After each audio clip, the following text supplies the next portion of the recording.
afternoon, people. I have lost a valuable 30 seconds so far in saying good afternoon. Okay, let me see how this works. Okay, so, that's me in the corner, that's me at work, that's me usually. So how many of you have heard this term before I begin? How many of you have heard this term which is so prevalent in modern culture today? Follow your dreams. Live your passion, right? Find your true self, right? Listen to the voice of your inner child, right?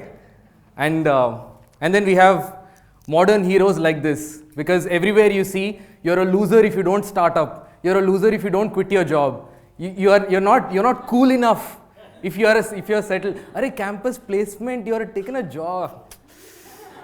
You have no guts. Right? That's literally what so you're either today in modern society, you're cool if you have started up, if you're a stand-up comedian, you're a photographer, or you're an activist. Everything else, you're just going with the flow, right? And this is the last thing you hear. Just do it. I don't know what to do, but do it, right? So here I am to say, don't just do it.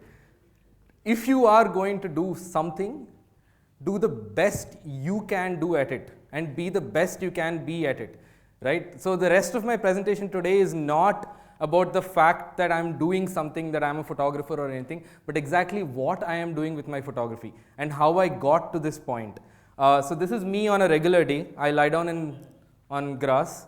I find myself in fields like a wild animal somewhere. And this is the question that I've interestingly gotten asked by all of the panelists. So you're a wedding photographer? Wo kya hota hai?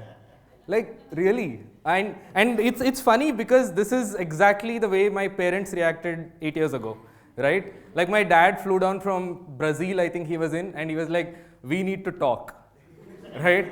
My mom was like, arey, artist ban raha hai, acha hai. But my dad was like, so no, you become an artist, but not a wedding photographer, right? So this is what I do. These are the kind of weddings we shoot. This is a wedding in Rome. That's a reception venue. This is a wedding with 145,000 guests. This is a story for another talk. I'm going to skip through this. This is what I shot last week. It's a wedding in Hyderabad. This was a Sangeet in Hyderabad. What you see here is not deco. It's the entire walls are video mapped. So there were 8 different forms of deco through the night. How did I get here? Let's do a small throwback. June 26th, 1983, a very historic thing happened. And a day before that, something minorly historic happened. India won the World Cup. Okay? But then I was born on June 26, 1983, eclipsing this moment in history. Right? And so there I am. Funnily enough, when I was a kid, I would never be in a family photo. I would always be throwing a tantrum at home, but literally this is the only photo I have of my family, my brother, my sister, and my father and my mother. This is me in engineering college. I would take a camera every single day of engineering college. This is how it is in Hyderabad, by the way. That is usual attendance. I'm sitting in the last bench. Then I went to IIM Indore. This was, as you guys would know, I mean, this is daily life, right? And then I went to Banaras. After that, I sold toothpaste. Please note the time on the clock here, because all through these years, so I have now, in the last 3 slides, I have moved forward 8 years of my life, where I would take the camera out every single day. And in Banaras, I was a sales manager, which meant that I could not be seen as the creative type. So I would take my camera out every day after midnight, after I was done. So 12 o'clock till 3 o'clock. My roommate would be like, kahan gaya yaar? And then I would be somewhere out there shooting. This is me in a regular desk job. After that, I was selling design for a while. And then an interesting life experience happened. I went on a 10-day trip across India. I came back and I got this whole hippie thing that I should follow my vision, I should find my purpose, right? So I did a year of that, and I ended up shooting my friend's wedding. This photo got picked up by someone else, and it meant that I quit photography, quit my profession to take up photography full time. Within the first 10 days, I was featured on national TV for some inane reason, which meant that I was suddenly sought after by a lot of people to shoot their weddings, including some celebrities. Along the way, I saw the blue waters and mountains. I saw Mount Fuji from the top. I went in a boat in Halong Bay. I drove all through Europe. I saw a bluebell forest in full bloom, and for some reason convinced a couple to get there and pose for me. I saw the sunset over the lavender fields, the moonrise over the Mehrangarh Fort, the sunrise over Seychelles. Okay, so now let's get to how, right? And that's literally why we are here. So how did we get here, right? Everybody talks about this thing called the leap of faith, right? Everybody says that you should take this leap, otherwise you're just a coward, right? You don't have courage. Let me tell you this, the market values anything that is two things. It's rare and it's valuable, and that's true value. And I'll also tell you this, that finding yourself and following your passion are neither valuable nor are they rare, right? Leaving a legacy and making a dent in the world, those two things are very rare. So this is my masterpiece, it's my Renoir, it's amazing. I mean, the artistic value of this moves me, right? So this is me taking the leap. Strangely enough, I didn't take the red path, I took the green path. Most people tend to focus on the fact that I took the leap itself, right? I'm here to say that actually it's the time before that leap. It's this entire journey going up to that stick figure who is about to jump to his death. So that's why this talk is called Before the Leap of Faith. There are 4 things I urge all of you to do, and these are the things that I have learnt along this path. First is to look at the panorama ahead of you. When you are standing at the cliff, what you tend to see are only your feet on the ledge, right? So then 2 things happen. Either your knees get weak and they start trembling, or you are some of the crazy people who just jumps for the adrenaline, not knowing whether they have learned paragliding or parachuting or whether you just jump anyway, man. Or as most of us do, you step back and you're like, okay, I need to take some time. The best thing to do at this time is to actually look ahead of the many possibilities. For me, this did not mean that I wanted to become a wedding photographer. I wanted to become a photographer who shoots weddings sometimes. I also do landscape. I also do a whole bunch of other things. So looking ahead at the panorama in front of me has been one of the foundations of what I do. The other thing is, in photography terms, there is something called the long lens, right? It's something like a 200 mm or something, which makes everything look small and makes the background look much bigger. That's the whole idea of it. What I'm trying to say is, when most of us here who have ever been to an interview, and some of you who haven't, are going to usually hear this question: what's your 5-year goal, what's your 10-year goal, and what's your 20-year goal? The funny thing is, when we are quitting to do this for ourselves, we never ask ourselves this. And I've seen this time and again. Youngsters who quit and then come to me with absolutely no idea. I have daily messages on Instagram saying, I have an interest in photography, please hire me. That's it. Okay, not that they know anything about it and so on, but think of 20 years. So the thing is, this is something that I learned very early on in life, that if you want to do something, think of it as a lifetime thing and not a very short-term thing. Next, think of the lifestyle and not just the profession, right? Some of us like 9-to-5 jobs and 5 days a week, right? Some of us don't. Some of us like predictability. Some of us don't like predictability. I just wanted anything that will let me do what I wanted to do the most. I wanted to travel a lot, and photography lets me do that. It's as simple as that. It's just a lifestyle. It's not about some fancy profession. Next, look at life through your lens. I'm a very odd photographer. If you see my bag, I have all the fancy lenses. Then I have one from 1960s. I have one from 1980s.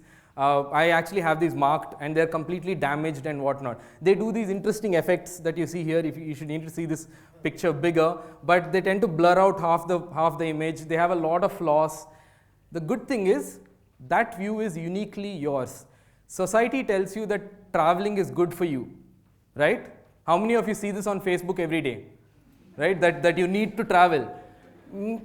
That's not true. So the thing is, about 20 years ago, the idea of happiness was different. Define your version of it. Next, now that we are talking about happiness, I have learned that happiness precedes success by spades. Being in a happy place, being in a place that I am comfortable in, has meant that I have been able to live fully, and I have been able to live my life the way I wanted it, not when I'm stressed or feeling negative. I was back in business school, I was horrible at finance. I flunked every single course, right? And I was okay with that. That never stressed me out. As long as I was happy deciding what I wanted to do. So this is the second part. One is look, the second is live. You're taught as an artist very quickly that you're the sum of everything you have lived, you've seen, and you've felt in your life, right? This means that my photographs today are a result of the time when I lived in Banaras selling toothpaste, and I would urge my salesmen to earn that extra 300 rupees of incentive per month. It changed my view on life. Banaras taught me a lot of things. It also means that the time I spent selling design was equally important for me. This is the other thing that you learn as a photographer, that looking at wedding photos all day will never make you a good wedding photographer, right? It won't.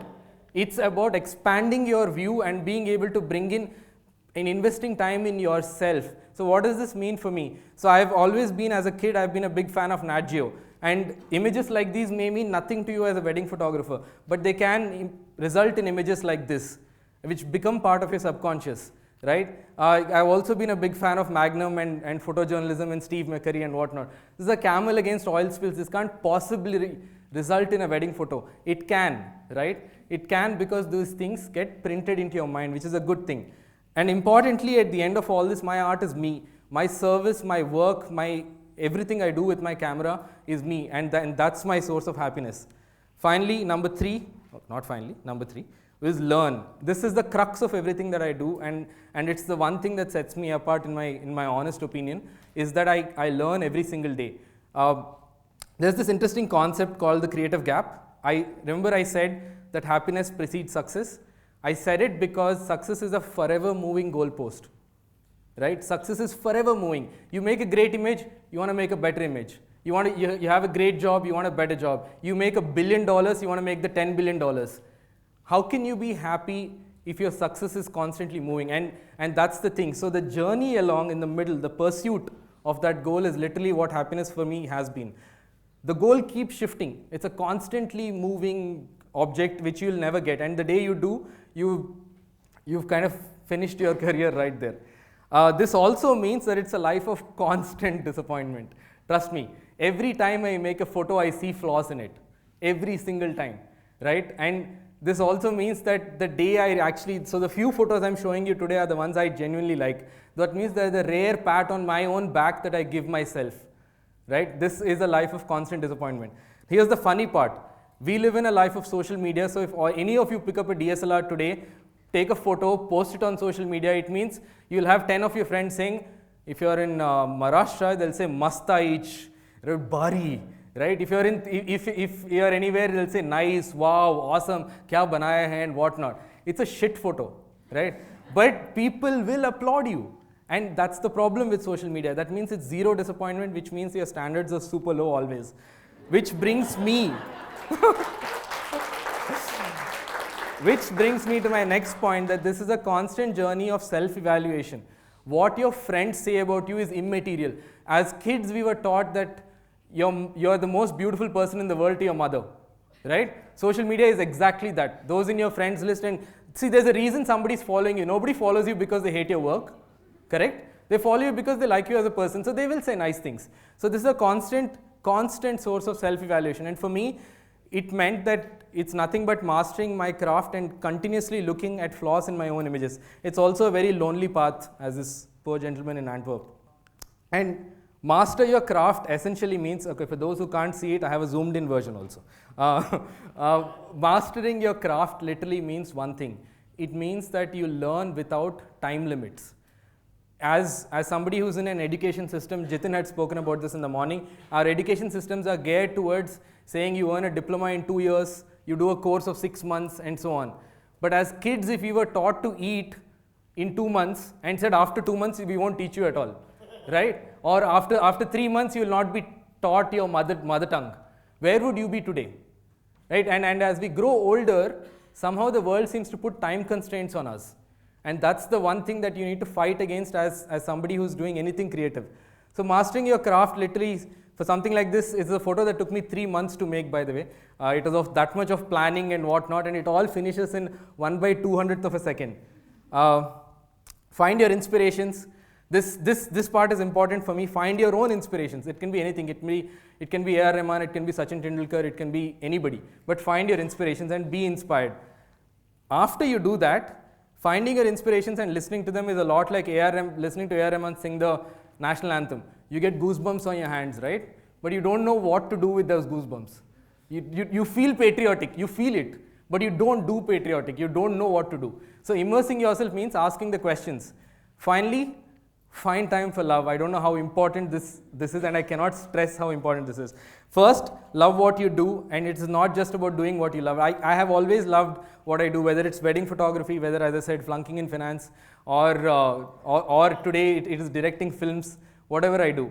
Next, find time for family. This is something that we seem to somehow skip over. As kids and the 17, 18 years that we live with our parents, we seem to remember them, and then it just goes poof. All the great artists I've met are inspired by two things: family and craft.